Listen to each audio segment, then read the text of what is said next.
할렐루야. 이 아침에 은혜의 자리로 나오신 사랑하는 성도님들을 주님의 이름으로 축복합니다.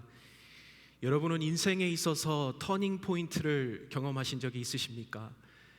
신방을 하다 보면 대부분 우리 성도님들께서 인생의 가장 큰 일들을 통하여서 삶이 뒤바뀌어진 일들을, 그런 간증들을 해주실 때가 종종 있습니다. 어떤 분은 큰 병을 얻고 나서부터 삶의 의미를 다르게 여기신 분이 계십니다.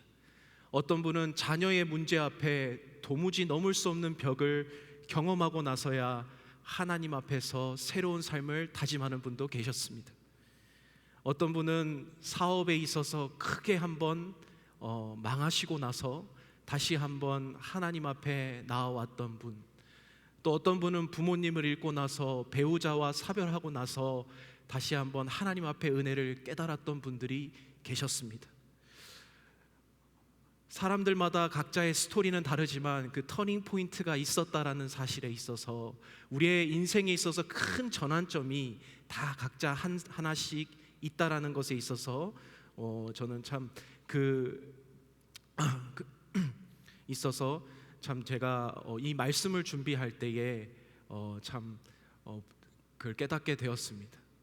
오늘 우리의 삶 가운데서도 이렇게 큰 터닝 포인트로 인하여서 우리의 인생이 달라졌던 것처럼, 오늘 본문에 등장하고 있는 이 니고데모도 예수님이라는 한 인물을 만나면서 자신의 인생의 큰 전환점을 만나게 됐다는 사실입니다. 여러분, 니고데모가 어떤 사람인지 오늘 본문을 읽어서 잘 아실 겁니다. 니고데모를 이렇게 소개하고 있습니다. 니고데모는 유대인의 지도자라, 그리고 니고데모는 바리새인이었다라고 적고 있습니다. 여러분, 바리새인은 구별된 자들이라는 뜻입니다. 구별되었다라는 것은 그 당시에 장차 오실 메시아를 기다리며 자신들의 삶과 행동에 있어서 철저히 구별되어 삶을 드렸던 인물들입니다. 그 이스라엘의 택한 백성들 중에서도 구별되었던 바리새인들, 나중에 말씀을 읽다 보면 바리새인이 굉장히 나쁜 사람으로 보이지만 처음부터 그 의도가 그랬지 않았다라는 것이죠. 종교적으로 열심을 내었던 사람이었고 구별되었던 사람이었습니다. 또 유대인의 지도자였다라는 말은, 그 당시 유대인의 지도자들은 사내드린이라는 공회원에 소속되어 있는 자였습니다. 사내드린 공회원은 그 당시에 종교와 세상법이 하나가 되었던 그 당시 속에 입법과 행정과 사법권이 모두 가지고 있었던 최고의 권력기관이었습니다. 그곳에 소속되어 있다라는 것만으로도 유대인들에 있어서는 최고의 지도자여 반열이었고, 그는 존경받는 지도자였다라는 사실입니다. 어떠한 이유에서인지는 정확하게 적고 있진 않지만 니고데모는 밤중에 예수님을 찾아옵니다.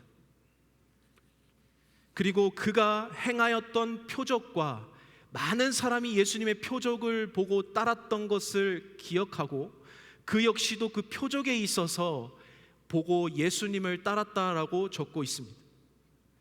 예수님은 그렇게 어렵게 찾아온 니고데모를 어떻게 다루시고 있습니까? 여러분, 니고데모에게 처음부터 이렇게 말씀합니다. 거듭남에 대해서 말씀하고 있습니다. 하나님 나라를 거듭나지 아니하면 볼 수 없다라고 말이죠. 유대인의 최고의 종교 지도자이고 유대인에 있어서 존경받는 한 지도자가 찾아왔는데도 불구하고 예수님께서는 그 어떠한 설명 없이 구원받지 아니하면, 거듭나지 아니하면 하나님의 나라를 볼 수 없다라고 말하고 있는 것입니다. 니고데모의 대답은 무엇입니까? 어떻게 사람이 다시 태어날 수 있겠습니까? 그런데 예수님께서는 성령으로 나지 아니하면 너가 하나님 나라에 들어갈 수 없다라고 말하고 있다는 것이죠. 여러분, 니고데모는 계속해서 하나님과의 엇박자, 예수님의 그 대화 속에서 전혀 이해를 하지 못하는 그런 대화의 초점으로 나아가고 있습니다. 그런데 예수님께서는 계속해서 말하고 있는 것이 무엇이에요? 영적으로 거듭나야 한다. 너가 다시 한번 태어나야 한다. 이 메시지를 전해주고 있다는 거예요. 누구에게요? 종교 지도자에게. 그 당시에 율법에 있어서만큼은 철저하게 알았던 바리새인이자 유대인의 지도자였던 니고데모에게 이 메시지를 주었다는 것은 새 가족에게 드리는 말씀이 아니에요.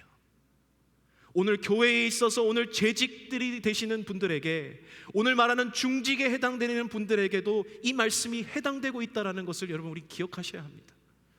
전 이 말씀을 처음에 읽고 묵상했을 때에 새가족 잔치 때 했을 법한 이 메시지가 오늘 내가 어떠한 메시지로 이 말씀을 전할 수 있을지에 대한 고민이 있었습니다. 하지만 이 니고데모, 그 대상이 니고데모였다라는 사실만으로도 저에게 있어서는 굉장히 큰 충격과 또 놀라운 깨달음이었습니다. 여러분, 가만히 살펴보면 이 니고데모가 누구입니까? 오늘을 살아가고 있는 저와 여러분들 아닙니까? 이 땅에서 살아가면서 가장 똑똑하다고 생각하고, 이 땅에 살아가면서 나는 종교적으로 있어서는 열심을 행하고 있다라고 생각하는 사람들, 나에게 있어서 스스로 똑똑하다고 생각하며 내가 의롭고 내가 선하다고 말하고 주장하는 사람들에게 필요한 메시지가 바로 이 메시지라는 사실입니다. 여러분, 이 메시지를 통하여서 오늘 우리에게 주시는 말씀은 무엇일까요? 하나님께서는 니고데모를 통하여 종교의 틀 안에 숨어있는 니고데모, 그 열심을 내었던 행동에만 국한되어 있었던 니고데모를 통하여 본질적인 메시지를 주시는 것입니다. 하나님께서 오늘 이 니고데모에게 주신 이 메시지를 통하여 저와 여러분들에게 큰 은혜의 말씀과 도전이 되기를 간절히 축복합니다. 첫 번째로요, 예수님께서 이 거듭남이 무엇인지에 대해서 얘기하시면서 첫 번째 주시는 메시지는 거듭남은 반드시 위로부터 임한다라는 사실입니다. 거듭남은 위로부터 임한다는 사실입니다. 이번 3절 말씀을 함께 보시면요, 예수께서 이르시되 사람이 거듭나지 아니하면 하나님 나라를 볼 수 없다라고 말하고 있습니다. 여기서 말하고 있는 이 거듭남이 무엇입니까? 아노텐이라는 헬라어로 써서 다시 태어나다라는 의미가 있습니다. 그러나 또 한 가지의 의미는 위로부터 나다라는 의미가 있는 것입니다. 그래서 엄밀히 말하면 니고데모가 어찌 다시 태어날 수 있습니까? 라고 말하는 것은 틀린 말은 아니죠. 하지만 전체적인 의미를 다 파악하지 않고 얘기하고 있는 것입니다.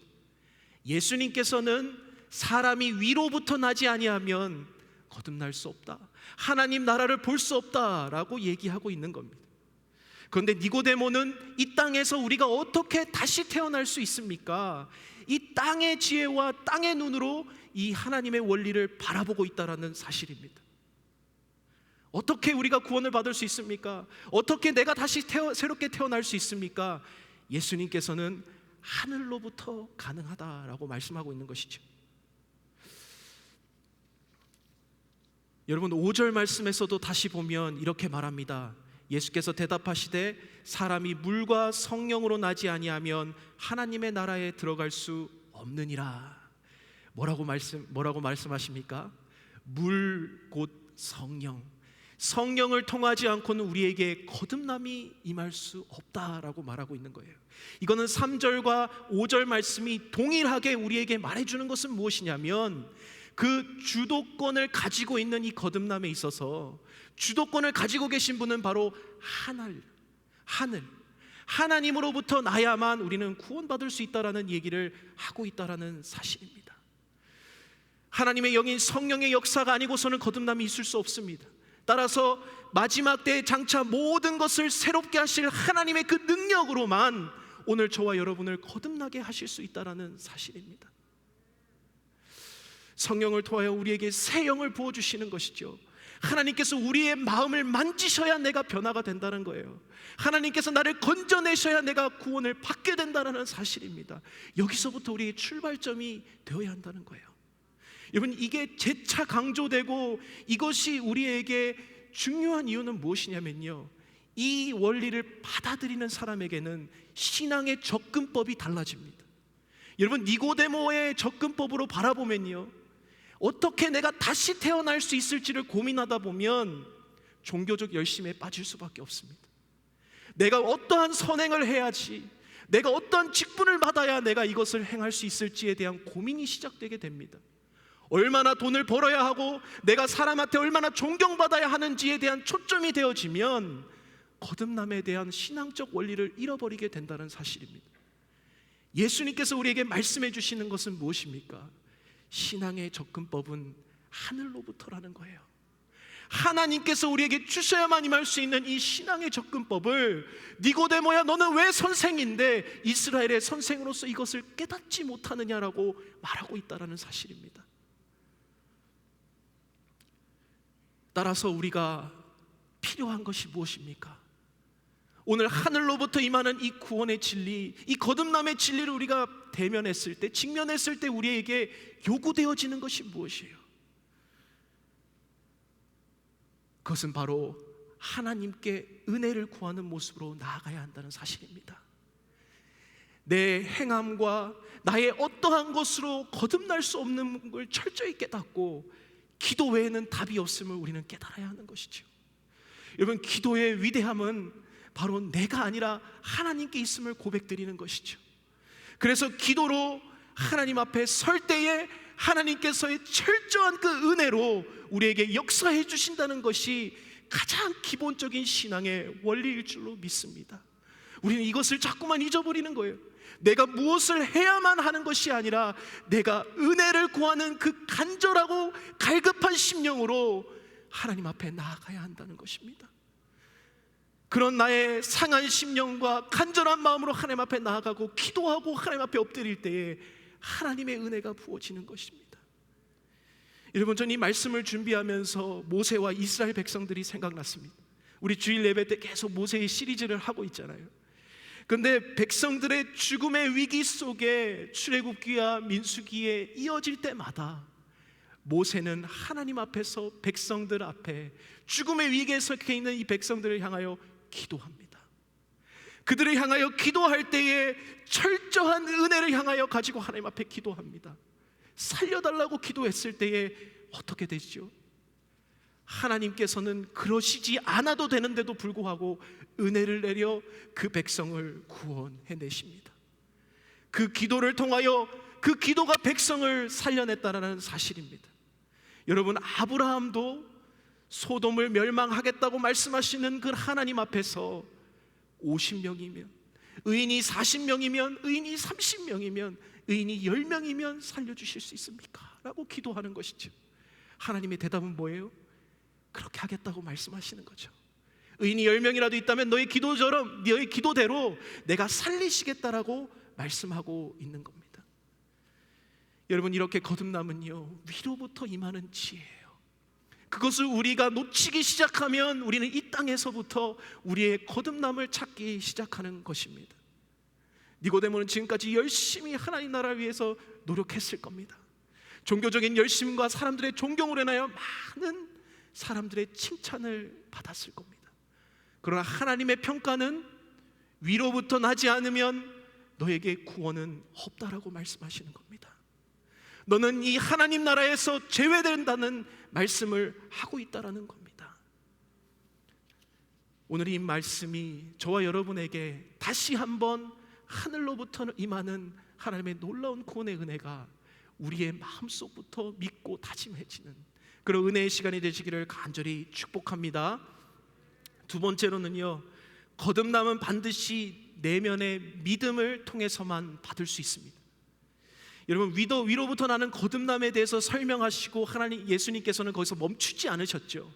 거기서 멈추지 아니하시고 우리 편에서 행할 것들을 알려주시는데요, 14절 15절을 보면 모세가 광야에서 뱀을 든 것 같이 인자도 들려야 하리니 이는 그를 믿는 자마다 영생을 얻게 하려 하심이라.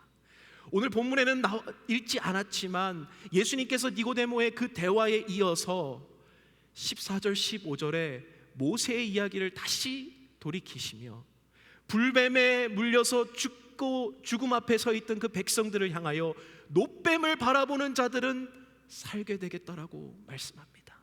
그래서 여기서 예수님은 이는 그를 믿는 자마다 영생을 얻게 하려 하심이라 라고 적고 있는 것이죠.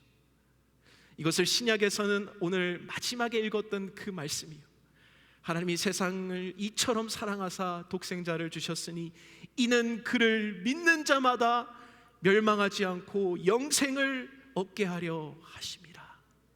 이 메시지죠. 성경을 전체적으로 요약할 수 있는 메시지. 새롭게 태어난 아이는 혼자서 살아갈 수 없습니다. 철저한 부모님을 바라보는 것 말고는 할 수 있는 것이 없습니다.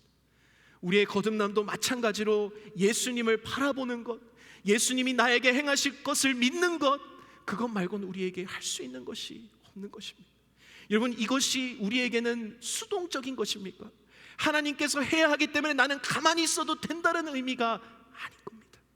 우리는 하나님을 지속적으로 바라보며 갈급해하며 하나님을 찾고 구하는 우리의 편에서의 믿음이 동반되어야 한다는 사실입니다.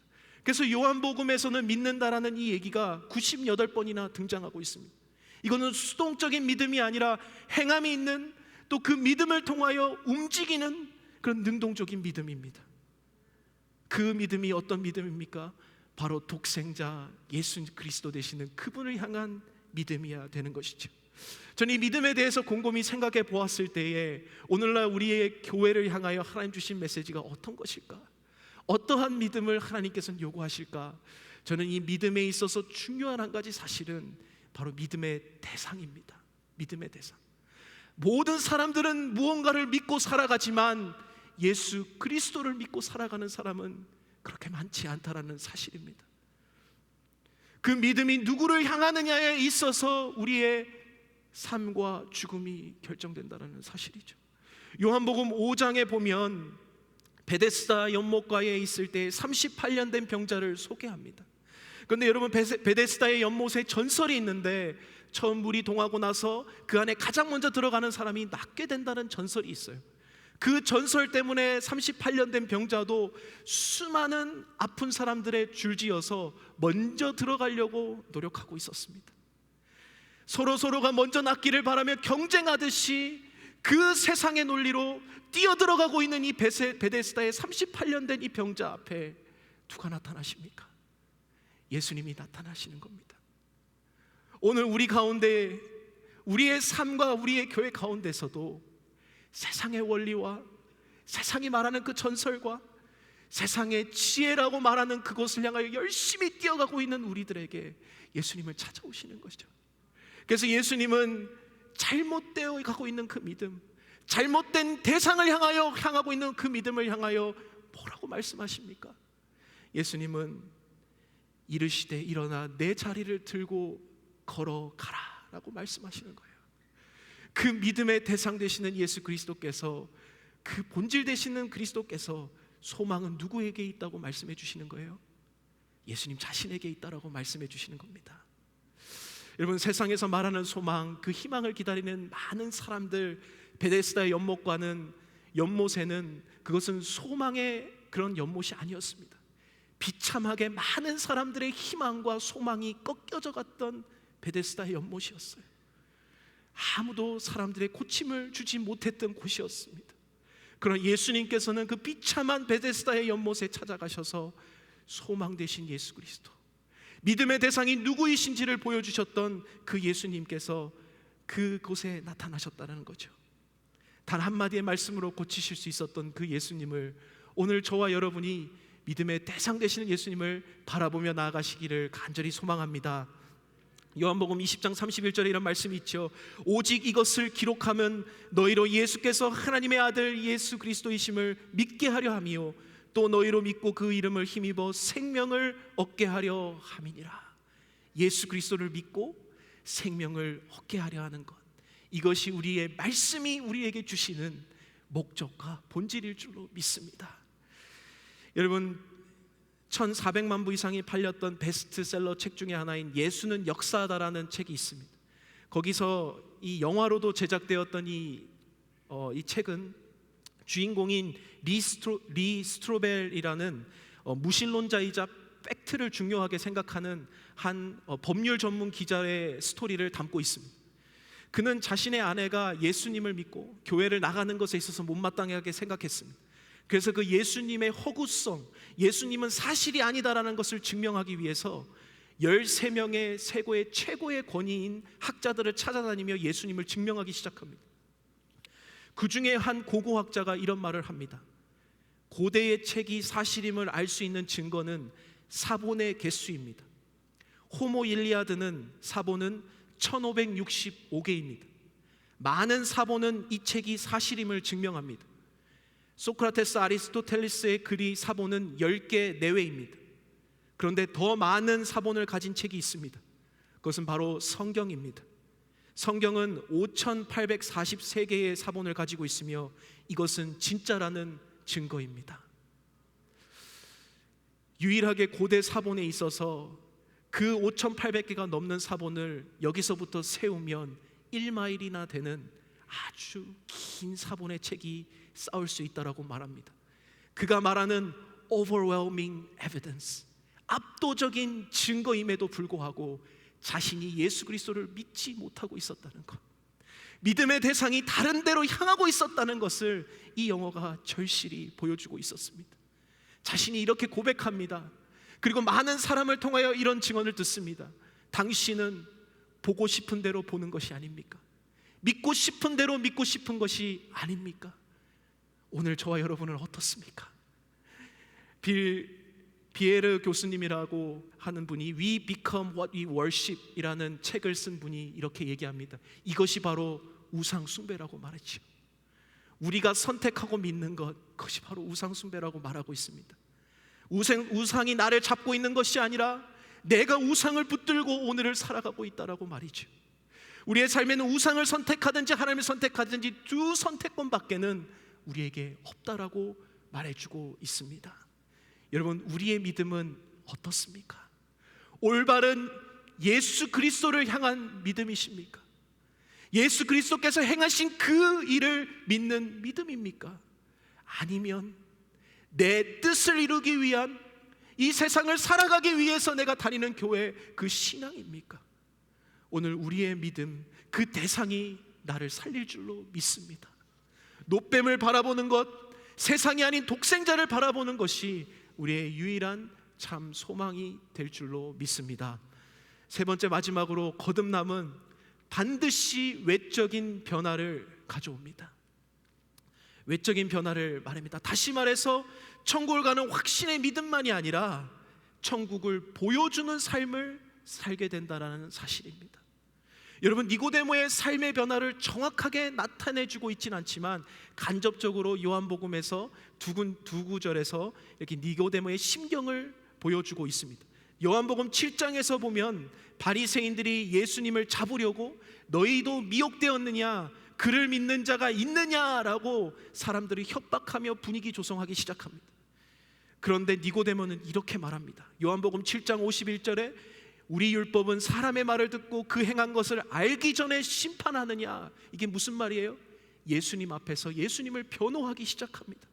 바리새인과 대제사장들이 예수님을 잡기 위해 혈안이 되어 있는데 유대인의 지도자이자 자신과 함께 속해 있던 이 사람은 예수님 앞에 서서 우리가 율법과 그 행한 일을 보기도 전에 우리는 그 사람을 심판합니까? 라고 반문하는 것이죠. 또 요한복음 19장에 예수님께서 돌아가시고 그 시체를 향하여 찾아오는 사람이 바로 니고데모였습니다. 모든 제자들이 도망가서 두려워 떨고 도망갔던 그 시기에 니고데모는 예수님 앞에서 장래 형법대로 향품과 세마포를 가지고 예수님을 찾아옵니다. 여러분, 이것이 무엇을 보여주고 있습니까? 자신은 이 행동으로 인하여서 모든 걸 잃을 수도 있었던 상황이었어요. 바리새인이자 자신의 같은 그룹에 있었던 사람들이 예수님을 죽였잖아요.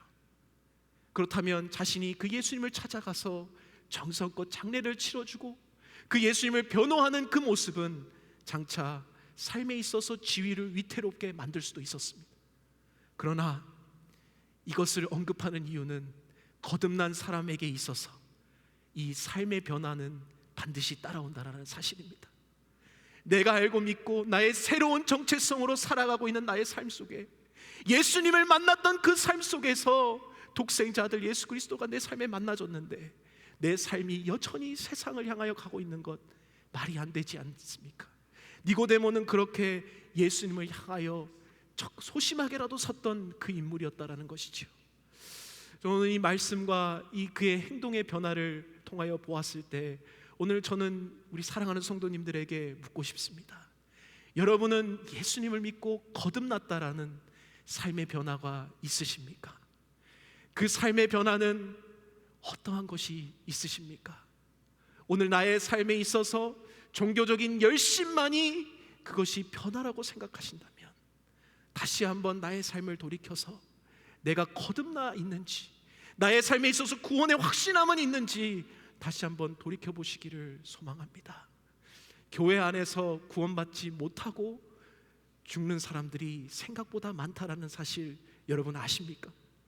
구원의 확신이 없다라고 말하는 성도가 절반이 넘는다라는 사실이 한국교회 통계에서 있었다라는 것을 보게 되었습니다. 오늘 저와 우리의 교회는 모두가 다 구원한 확신함 속에 예수님을 믿고 나아가는 저와 여러분 되기를 간절히 축복합니다.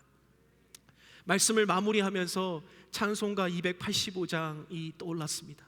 주의 말씀 받은 그날이라는 찬송가인데요, 1절에 보면 주의 말씀 받은 그날 참 기쁘고 복되도다.